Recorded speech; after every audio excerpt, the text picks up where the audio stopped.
117. Saya dari Prodi Peternakan Perancis. Di sini saya akan menjelaskan mengenai anatomi pada ternak unggas. Dengan contoh yang saya gunakan yaitu ayam broiler atau galus domestik.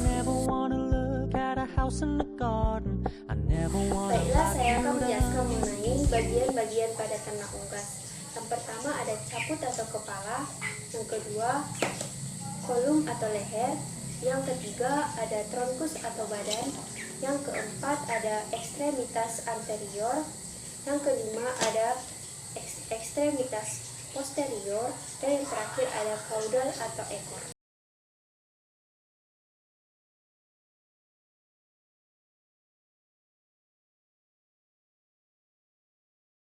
Baiklah, di sini saya akan menjelaskan mengenai bagian caput atau kepala, di mana pada bagian caput terdapat rostrum atau paruh, di mana terbagi menjadi dua bagian, yaitu maksila atau rahang atas dan mandibula atau rahang bawah.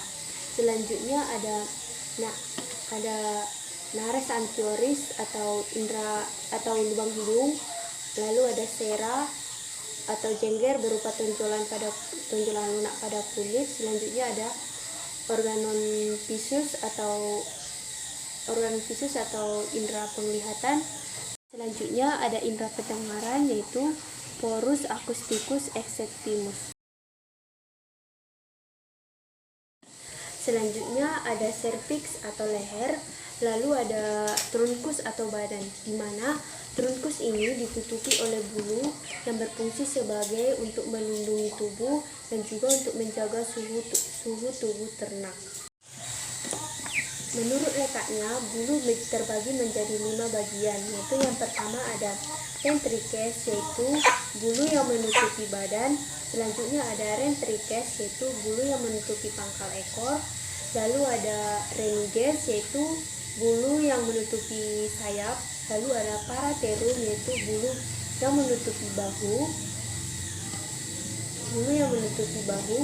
Selanjutnya ada alas puria, yaitu berupa bulu-bulu kecil. Selanjutnya saya akan menjelaskan mengenai ekstremitas anterior atau bagian sayap, di mana ekstremitas anterior ini terbagi menjadi 6 bagian, yaitu yang pertama ada humerus atau tulang lengan atas, selanjutnya ada radius atau tulang pengumpil, lalu ada ulna atau tulang hasta, lalu ada oska corporea atau tulang pergelangan tangan, lalu ada carpo metacarpus atau tulang telapak tangan, lalu yang terakhir ada digiti.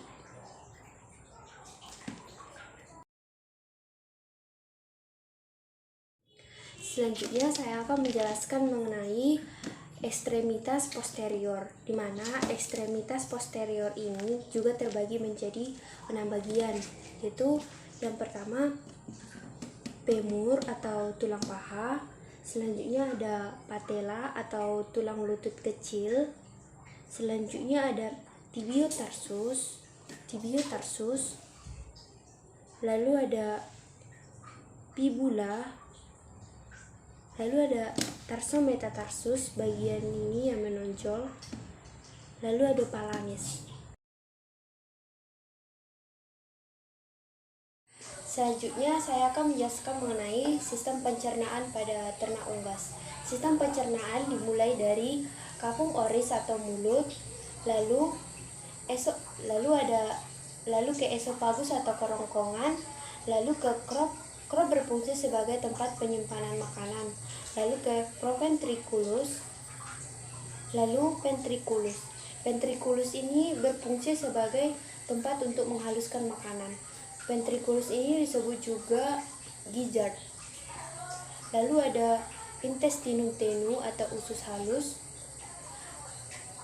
Usus halus ini terbagi menjadi 3 bagian, yaitu ada duodenum, jejunum, dan ileum. Di antara duodenum terdapat pylorus atau pankreas yang berfungsi sebagai untuk membantu mensekresikan makanan. Lalu ada seka,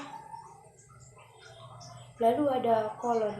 Kolon ini berfungsi sebagai untuk tempat penyimpanan kotoran. Lalu ada kloaka. Selanjutnya saya akan menjelaskan mengenai sistem pernapasan.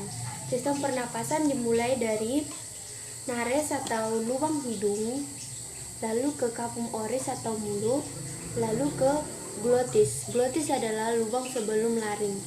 Lalu dari glotis menuju laring, lalu ada bronchiolus atau cabang ke paru-paru, lalu ada pulmo atau paru-paru. Selanjutnya saya akan menjelaskan mengenai sistem urigental, di mana dimulai dari ren atau ginjal, yaitu yang berada di pada kanan dan kiri. Lalu ada ureter, yaitu berfungsi sebagai saluran, dan berakhir di kloaka. Di sini saya menggunakan ternak jantan, di mana ada testis, lalu ada ductus deferens, yaitu saluran yang sama dengan ureter, lalu berakhir di kloaka. Selanjutnya, saya akan menjelaskan mengenai sistem saraf pusat pada ternak unggas.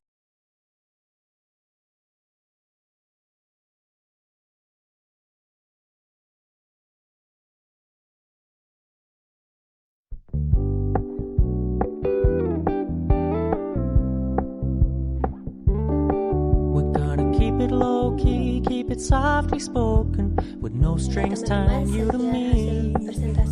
I'm happy in your company with no emotion, 'cause my love deserves to be free. I never wanna look at a house in the garden, I never wanna lock you down.